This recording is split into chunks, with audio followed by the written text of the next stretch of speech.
Viktor Frankl was not, in the conventional sense, a man of the arts. He was a physician, a psychiatrist, a scientist of the human spirit who operated with clinical precision and philosophical rigor.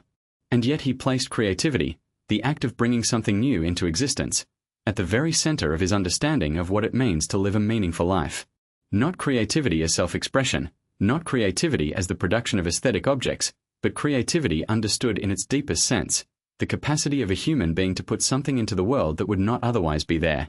Something that is, in the most literal sense, irreplaceable, because the person who makes it is irreplaceable. This conviction did not come to Frankl in a flash of theoretical inspiration. It was forged in the hardest of furnaces.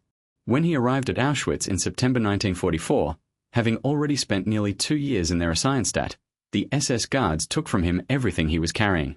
His clothes, his valuables, whatever food he had managed to bring, all of it gone. But what struck Frankl most, what lodged itself in his memory as the defining moment of arrival, was the loss of a manuscript he had concealed in the lining of his overcoat. It was years of work, his first major systematic presentation of what would become logotherapy. He had thought perhaps he could preserve it, smuggle it through. He could not. The manuscript was taken, searched, discarded. In later years, Frankl described his reaction to this loss as one of the lowest moments of his imprisonment. Not the physical degradation, not the hunger, not the cold, though all of these were real and terrible, but the sense that his creative work, the thing only he could produce, had been erased before it could exist. The camps destroyed bodies routinely. What felt almost more annihilating, to Frankl, was the systematic destruction of what people had made and were capable of making. The libraries burned. The art seized. The professional identities dissolved. The contribution each prisoner might have made to human culture, silenced. And yet, in the camps, Frankl observed something that astonished him. Creativity persisted. It persisted in conditions of absolute poverty, of physical extremity, of total official suppression. Prisoners scratched poems into the walls of barracks. They improvised music with whatever they could find, pieces of metal, stretched strings, makeshift instruments that produced sounds which, under other circumstances, would have been called noise but which, in the camps, everyone recognized as music. They organized clandestine lectures and performances. They told stories.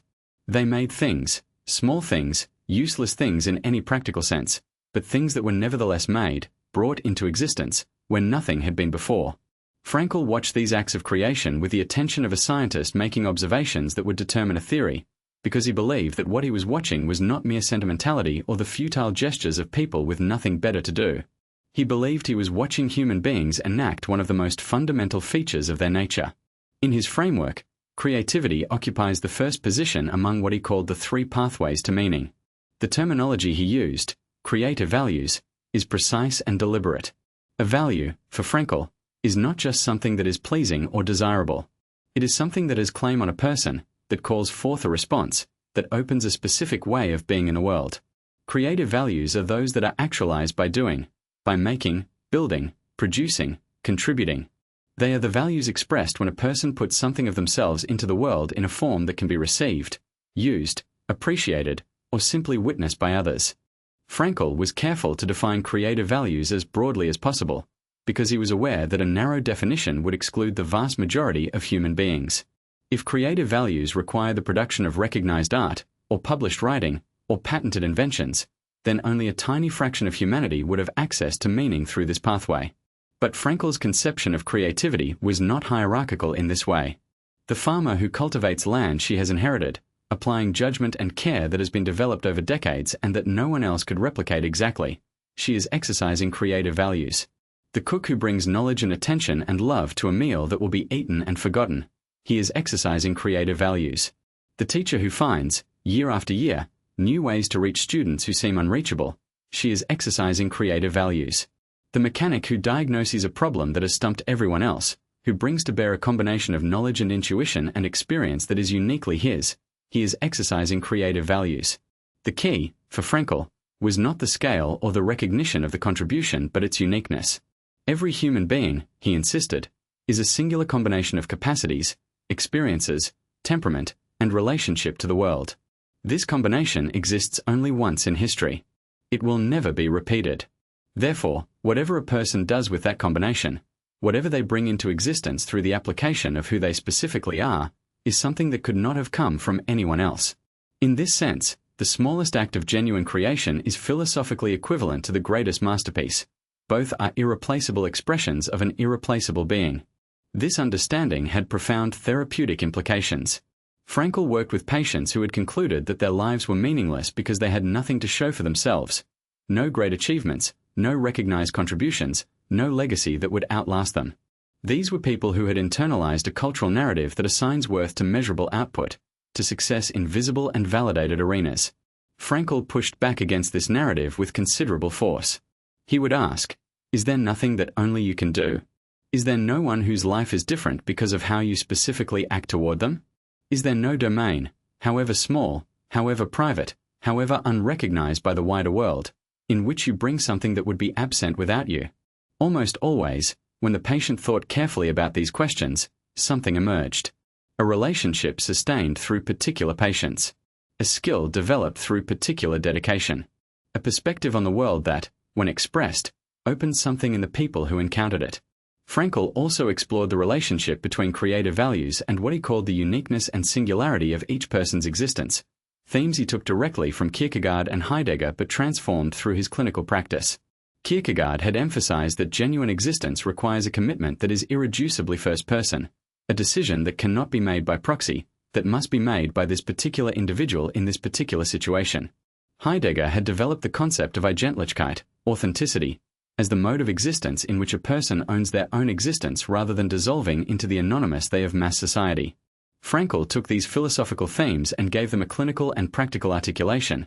The question is not merely whether you exist authentically, but whether you create authentically, whether you bring into the world something that expresses who you genuinely are rather than who the culture tells you to be. Here Frankl entered into an important tension with the existentialist tradition, particularly with Sartre. Sartre had insisted on radical freedom. The human being is condemned to be free. There is no given essence, no prior nature that determines who one must be. Frankl accepted the freedom but rejected the radical indeterminacy. He believed that each human being does have something like a vocation, not in the religious sense of a divine calling, necessarily, but in the sense of a particular orientation, a specific set of potentials that are more authentically theirs than others. The task of life is not to invent oneself from scratch but to discover and actualize what is most genuinely one's own. Creative values are the values expressed in this actualization, in the ongoing act of bringing forth what is most one's own and putting it into the world. Frankl's own life was a demonstration of this principle. The manuscript lost at Auschwitz was, in a real sense, the genesis of his creative life. After the war, working from memory and from the notes he had managed to reconstruct during the camps themselves, scratching abbreviations on stolen scraps of paper, he rewrote the book. He wrote it again, more fully, and then again, in the different books that followed. He gave hundreds of lectures, developed his ideas in conversation with other thinkers, trained students who went on to develop logotherapy in directions he could not have anticipated. He mountaineered into his 80s, piloted an aircraft in his 70s, continued to write and think with intensity until his death in 1997 at the age of 92. The creative act did not stop when he left the camps. It accelerated. The urgency of what he had witnessed gave everything he created afterward a quality of necessity. These were not merely interesting ideas, they were ideas he had tested at the limit of human experience, and he felt the responsibility to bring them into the world as fully and rigorously as he could. There is another dimension to Frankl's understanding of creativity that is easily overlooked, the relationship between creativity and time. Frankl developed what might be called a philosophy of the permanent past, the idea that what has been cannot be taken away. Whatever a person creates, once created, takes on a kind of indestructibility. It has happened. It is real. Even if the object created is destroyed, the fact of its having been created is permanent. It is sealed into the past, beyond the reach of any subsequent erasure. This sounds abstract, but Frankl saw it as having concrete and urgent implications for how people face the loss of their creative work, and indeed the loss of their capacity to create. In the camps, when prisoners had nothing, when they could not work, could not make, could not contribute in any material sense, Frankl encouraged them to think about what they had already created. The love they had given. The work they had done. The moments they had fully inhabited. These things were real, they had happened, they were part of the permanent record of the universe. No one could take them back. This may seem like cold comfort in conditions of immediate physical suffering, but Frankl maintained, and the evidence of his own survival suggests that it provided something more durable than comfort, a foundation. A person standing on the foundation of what they have already created and given and been has something to stand on even when the present is empty and the future is uncertain. Frankl also explored the relationship between creativity and suffering in ways that most psychologists would find counterintuitive. He did not believe that suffering is necessary for creativity, that pain produces art, that the romantic notion of the tortured genius contains any philosophical truth. But he did believe that the confrontation with limitation, with the gap between what one wishes to create and what one is actually capable of, with the resistance of material and the imperfection of execution, this confrontation is itself creative. It is in struggling with limitation that a person discovers what they are capable of. The sculptor's battle with marble, the writer's struggle to find the right word, the musician's discipline in mastering an instrument, these are not mere preparation for creativity. They are creativity itself, enacted in the space between aspiration and achievement. For those who are not artists, this principle applies equally in the domain of everyday life. The parent who struggles to find the right words to reach a struggling child, who tries and fails and tries again, this struggle is creative. The manager who works to build a team culture that allows people to do their best work, this is creative. The friend who looks for the particular gesture or word that will reach someone in grief when no gesture or word seems adequate, this search is creative. In each case, a person is bringing something new into the world in response to a specific situation that could not have been anticipated or prepared for in advance.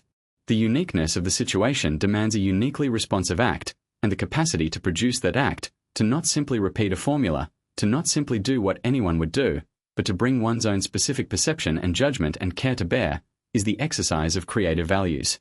Frankl's vision of creativity is ultimately a vision of vocation, not in the narrow professional sense but in the broadest existential sense. Each person has a vocation, which is simply the call of the specific life that only they can live. This call is not always dramatic, not always audible above the noise of daily obligation. Often it must be heard in the quieter moments, in the recognition of what one cares about most deeply, in the noticing of what one naturally sees in the world that others do not. But once heard, it demands response. And the response, the act of creating, of contributing, of bringing into the world what only one could bring, is not merely satisfying or fulfilling in a psychological sense.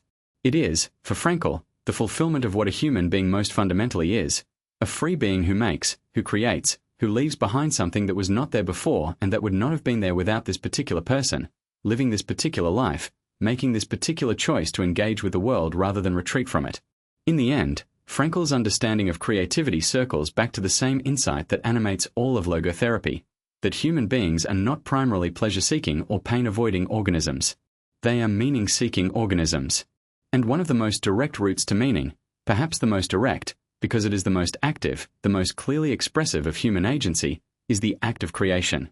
Not the great creation that wins prizes and changes history, though that too, but above all the small, daily, unpublicized, irreplaceable acts of bringing something of oneself into the world. The conversation that leaves someone changed. The meal made with attention. The letter written honestly. The decision to do a job well when doing it poorly would not be noticed. These are, in Frankl's understanding, among the most important things a human being can do. They are the acts that make a life not merely endured but genuinely lived.